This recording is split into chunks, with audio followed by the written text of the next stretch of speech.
क्या नाम है अपना? मेरा नाम मनीष कुमार है। कहाँ से आए थे? मैं बवाखिल से आया था। कैसा लगा आपको आज रिकॉर्डिंग करा के अपना सॉन्ग?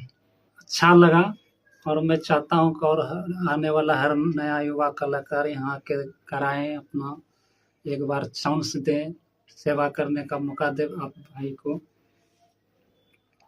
कौन सा गाना रिकॉर्ड हुआ है आपका? ये बोल बम का हुआ है। एक बोल बम का हमसे न भंगिया पिसाए सुनी भोला जी, अच्छा, किस पे खाई आने वाला है मिश्री गाना? मलाई सुनी भोला जी। ये गाना कब लॉन्च होगा आपका? ये इस सावन में होगा, यानी कि 4-5 दिन के अंदर में हो जाएगा, अच्छा, 10 तारीख तक में। चलिए आज भाई का रिकॉर्डिंग हुआ, भाई का खुश हो ना? खुश हैं, खुश हैं। जी, चलिए बिल्कुल बढ़िया। खुश हैं और नए युवा कलाकार को अगर मिले कोई तो कोशिश करूँगा इधर भेजने का। ज़रूर ज़रूर, चलिए।